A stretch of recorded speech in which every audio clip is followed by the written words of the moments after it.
Kun sagantaa BBC Afaan Oromooti. Nu waliin tura.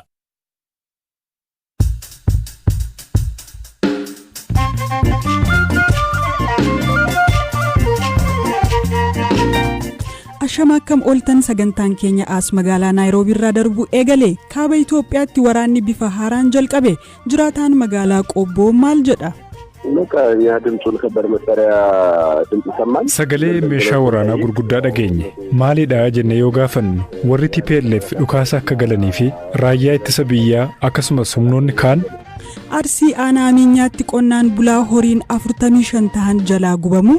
Kuni barbadaan kun mukaa sunitti galbu'ee ciccitamee nafti isaatti fi bilchaatee wacee wal fixee oolan 44 bahee lukkuleen 8 limaati. Baalee Bahaatti dhibee gifiraan lakkoofsi namoota du'anii dabaluu fi odeessaalee gaggabaaboos qabnaa saganticha Firaa'ol Balaayi dhiyeessa.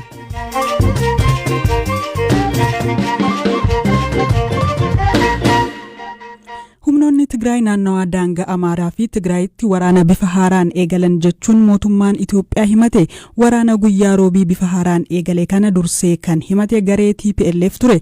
Itti aansuun mootummaan federaalaa Itoophiyaas waraanicha kan eegale garee TPLFidha jechuun ibsa baase. Gabaasa dabalataa qabna. Tajaajilli koominikeeshinii mootummaa federaalaa ibsa baaseen guyyaa roobii barii sa'a 11 irratti humnoonni TPLF adda waraanaa gama bahaan Bisoobar, Zoobilii fi karaa Takulash haleellaa bananiiru jedhe. Himannaan mootummaa kun kan dhaga'ame har'a ganama TPLF humnoonni mootummaa waraana bal'aan irratti eegalan jechuun erga himatee boodadha. Humnoonni Tigraay waliigaltee dhukaasa dhaabuu deeggarsa namoomaa ji'a bitooteessaa keessa labsamee ture cabsuu ibsi tajaajila koominikeeshinii mootummaa federaalaa ni agarsiisa. Waraana roobii ganama bifa haaraan eegalame jedhame kanaaf humnoonni lachuu gamaa gamana wal himachaa jiru. Mootummaan ibsa baasee kanaan humnoonni mootummaa haleellaa humnoonni TPLF irratti gaggeessan milkaa'inaan ofirraa qolachaa akka jiru beeksise. Yeroo dhiyoos jaleewwan isaa guutuu addunyaa keessa jiran bakka rafanii turanii dadammaquun isaanii duula waraanaa kana propoogaandaadhaan dabaaluuf kan kaayyeeffatedha jedha. Rakkoon guutummaa Itoophiyaa furmaata kan argatu karaa nagaa qofaanii kan jedhu ibsi mootummaa kun garichi jaallatees jibbees gara filannoo nagaatti akka dhufu gochuuf mootummaan tarkaanfii barbaachisu hunda ni fudhata jedheera. Lolli bifa haaraan eegalee kun rakkoolee namoomaa duraanuu haalaan hammaataa ture caalmaatti rakkisaa taasisa jedhamee yaaddoo uumee jira. Torban darbee kaasee ji'ootaaf dubbii ijoo kan ture dhimmi marii araaraa TPLF fi mootummaa federaalaa danqamaa akka jiruu fi waraanni akka haaraatti eegaluu fi dubbiin jedhu dhaga'amaa tureera. Waraana waliinii Itoophiyaa erga eegalee ji'oonni 20 ol lakkaa'aman kana xumuruuf tattaaffii godhamuuf mootummaan Itoophiyaa garee marii irratti hirmaatu jaaree qajeelfama marii araaraa kana laallatus qopheessuu ibseera. Dabalataan mootummaan humnoonni TPLF deeggarsa alaa argatan waliin ta'uun waraanichatti fufuuf fedha akka qaban agarsiisaa turan jedha. Mootummaan kanaa jedhu malee TPLF ulaagaawwan marii nagaaf barbaachisan lafa gochuun karaa nagaa xumuruuf fedha akka qabu ibsaa ture. Garuu TPLF marichi gamtaa Afrikaa caalaa jaarsummaa pireezidaantii Keeniyaa Uhuru Keeniyaataan akka geggeeffamu barbaadu. Naannoo Amaaraatti jiraataa magaalaa Qobboo kan ta'ee fi maqaan isaa akka dhaamu hin barbaanne ganamaa jalqabee dhukaasni dhagahamaa akka turee fi ammallee akka dhagahamu BBCtti hime. Sagalee meeshaa waraanaa gurguddaa dhageenye. Maalidha jennee yoo gaafannu warri TPLF dhukaasa akka galanii fi raayyaa ittisa biyyaa akkasumas humnoonni kaan ittisaa akka jiran dhageenye. Haala amma jiruun uummanni sochii guyyuu itti fufee jira. Iddoo lolli kun jalqabirraa namoonni gadhiisanii garana dhufan garuu amma yoonaan argine. Sagaleen meeshaa waraanaa garuu ammallee akkasumaan jira. Barreessaan olaanaa dhaabbata biyyoota gamtoomanii Antooniyoo Guuteres oduun waraanni akka haaraatti dhalateeraa jedhu dhaga'amu hordofee qabbana buusaa jechuun waamicha dhiyeessan. I am deeply shocked and saddened. Oduu Itoophiyaatti waraanni akka haaraatti eegalame jedhu kanaan guddoo na'eera. Gaddeeras. Lammiileen Itoophiyaa dhalattoonni Tigraay, Amaaraa, Oromoo, Affaar guddoo miidhamaniiru. Atattamaan waraanni kun akka dhaabbatuu fi mariin nagaa mootummaa fi TPLF gidduutti akka itti fufu cimseen waamicha dhiyeessuu barbaada. Haaluma wal fakkaatuun uummata deeggarsa isaan barbaachisuuf ulaan deeggarsaa akka jiraatuu fi tajaajiloonni bu'uuraas bakkatti akka deebi'aniif wabii guutuun akka jiraatu waamicha dhiyeessa. Kun kanaan osoo jiru mootummaan Itoophiyaa xiyyaara meeshaa waraanaa kaaba Itoophiyaa bakka qaamoleen wal waraanan lamaan jiranitti osoo balali'uu rukutee kuffisuu hime. Haa ta'u malee abbaa xiyyaara kanaa maqaan dhoofne qaamni walabaa dhimma kanarratti waan jedheen qabu. Bakka xiyyaarri dhahamee buufame irratti gabaasota wal dhahantu bahaa jira. Gorsaan nageenya biyyaalessaa ministeera muummee Abiy Ahmed obbo Redwaan Hussein xiyyaarri kun kan diinota Itoophiyaadha jechuun Tiwiitara gubbaarratti barreessaniiru. Obbo Redwaan xiyyaarri meeshaa fe'ee dhufe Maqaleetti osoo buusaa jiru rukutamuu barreessan. Miidiyaan biyyaalessaa Itoophiyaa jeneraala waraanaa Itoophiyaa waabeffate garuu daangaa qilleensaa Sudaanii gara daangaa qilleensaa Itoophiyaa yeroo seenu rukutamuu ibse.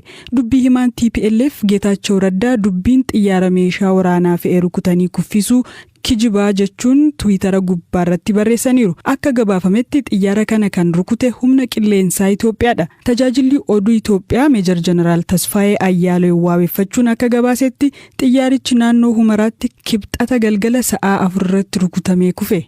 Dubbiin kun gama bakkeewwan kibba Tigraay fi kaaba naannoo Amaaraa daangeessanitti lolli haaraa eegaluun isaa erga himamee booda dhaga'ame.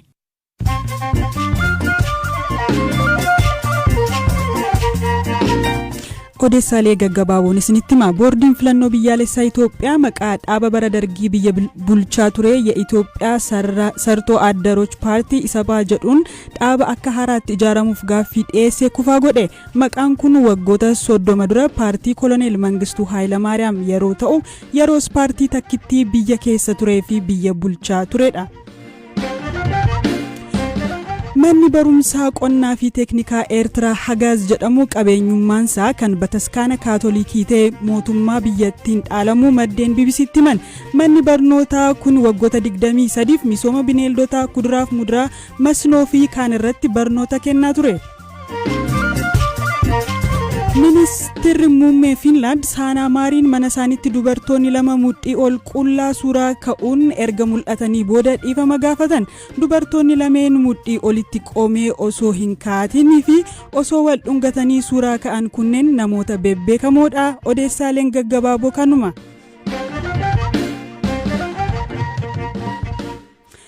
Odeessa aanuttan darba gaafa wiixataa godina Baalee Bahaatti dhibee gifiraan yoo xiqqaate namoonni 5 lubbuun darbuu gabaasnee turre.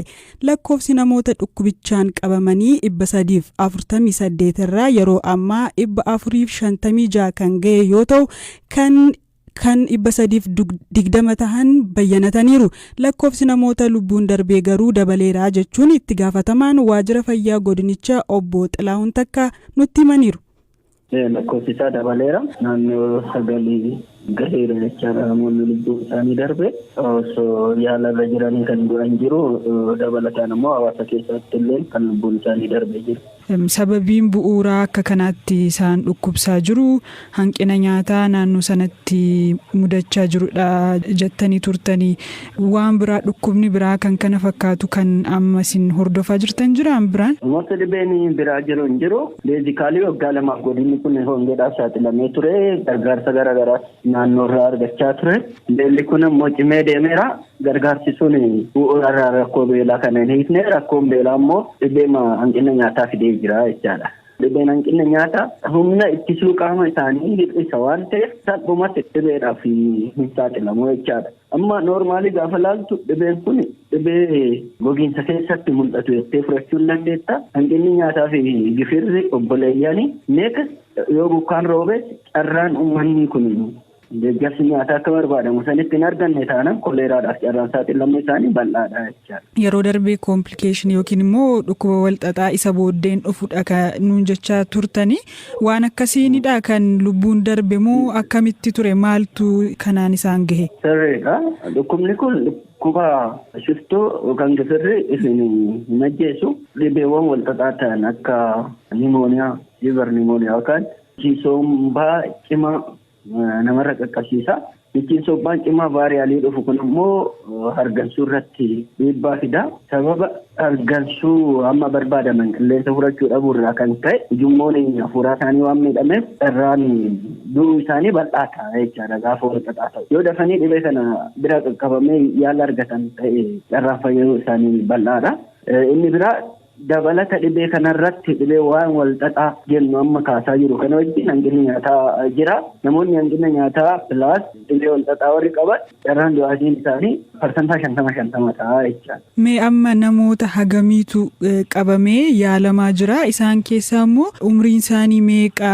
Dubartoota moo maanguddoota moo akkamiin keessu warra amma qabamanii yaalii argachaa jiran waliigalaan? Saalaan gaafa laaltu saalli isaanii almost wal qixa jechuun danda'a lakkoofsa garaagarummaa muraasa yoo ta'e alattee jechaadha.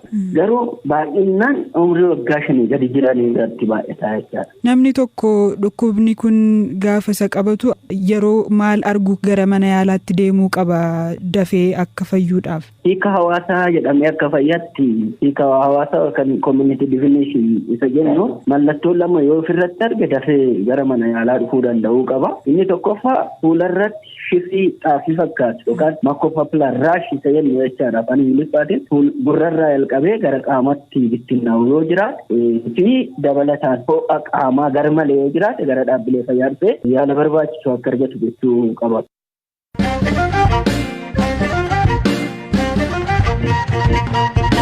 Dhaggeeffattoota keenya odeessa dhumaarra geenyerra godina Arsii aanaa Amiinyaatti sanbata darbee halkan keessaa sa'aatii 6tti horiin qonnaan bulaa 50 siqan abiddaan gubachuu abbaan horii obbo Amaanaa Adam BBC'tti himaniiru. Maaltu tahee jechuun waa'illi koo Zalaalam Taaddasaa dubbiseera. Mana citaadha. Achi gala horii sanni mana gubaa ibiddaa nadaajii wayiitiin itti maranii darbanii moojii utubaa qexxee isaatitti darbanii akka namni ol koree yaafni hoolaan kaan akkam jiruun ani kan deddeemee sooddaa wayii maddii dhaqee ani halkan qixxee galee ani dadhabee rafnaan balaa san dura marsanii kan itti na jala naqani. Achiin eegas adagaa kana kan jenne tattaafadhee waggaa dheeraa kana muluu dalagee haga gimbii ga'u haga badhaafama ga'u tokkoffaan nama 3,000 fi minaamina keessaa tokkoffaan otoo jiru eegas akkasitti daaraa milee kiyya dhayanii daaraa na godhani. Aanaa keessan keessatti qonnaan bulaa badhaafamaa turtan. Tarii sa'aatii kuni dhaqqabe kana maaltu mana keessa jira? Horii akkamiitu jira? Kan gubate meeqa? Horiin 60 gara 66 hoolotiin eegati kun barbadaan kun mukaa sunitti gad bu'ee ciccitamee nafni isaati fi bilchaatee wacee wal fixee oolan 44 bahee lukkuleen 8 limaatiin waatileen limaatii 2 waatii jechuun jabboota tokko mirgoodha tokko raada limaatiti giddilibsi 2 kasuuditi kashrafaa minxaafi 2 kanaaf martuu hin barbadaa'e. Namni keessan turre manicha keessa? Mana keessa namichi hin baane. Kooskii illee suuqii qabaa suuqii san qabu san keessa kooskii irraa kaka'e kooskii san keessa halkan bulaa jedheeni ani gurdeeme eeganiituma bakka xalaanummaan darbee itti geesse. Sin guyyaa sana mana jirtu moo ollaa bira deemtanii ture? Ani halkan qixxee galee baasee wanna halkan qixxee deemee galee manniin hedduu ijaaradhee qorqoorroon zuuraa odoo jiru qorqoorroo duuban itti darbame kuni qorqoorroo duuba zuura na tiriidha qorqoorroodha. Kaaree 400 minaamina caalatti atirame ani mana addaan barrii haga 2-3-4 qaba barrii kaan galaanii kanaaf barbadaa'eetiin jedhee ani barrii garana galaa manni sun immoo addatti bahee kaawwata kanaaf hojjetame. Namatti darbate waan shakkitan wanti bira gahame wanti argame ni jira? Hin jiru rabbii tokkocha malee namni beeku hin jiru gara garuu kanaatiin miidhaan guddaan adagaa hanna guddaa narra gahee waan jedhee taarii amata dheeraa hojjette muluu hoolaan lakkuu 3 dhalu 4 dhalu keessa waan ciisuuf maratamee dur maqaan naa bahee amaanaa hoolaa 100 eenyu si jibba jedhanii waan akkasii san hojjetamee hoolaan gayoo duraa gara 100 minaamina atiyyuu qabeenyi kiyya ribbii gara garaa kennee hoolaan akka kanaan irraa barbadaa'ee jedhee. Birriitti yoo tilmaamame hagam baasu? 300 fi minaamina bakka 300 fi minaamina kabadee barbadaa'ee amma gubadhe jedheetiin narraa gubate reega keessatti yoo galchee massaawashi haga baankii ga'u shallamamee yoo duraa waan jiru. Poolisiin dhimma kana qorachaa jira jedheera. Dhaggeeffattoota keenya sagantaa keenya xumuruun dura odeessa tokkoon sinitti himaa US deeggarsa waraanaaf $3 biiliyoona 3 ta'uu dabalataan Yukireeniif akka kennitu beeksifte. US kana kan beeksifte yeroo Yukireen guyyaa walabummaa ishee kabajaa jirtuttidha. Odeessaaleen keenya kanuma boor hanga walitti deebinutti nagaan bulaa kan qopheesse Eliyaas Mulgeetaa kan dhiyeesse immoo Firaa'ol Balaayidha.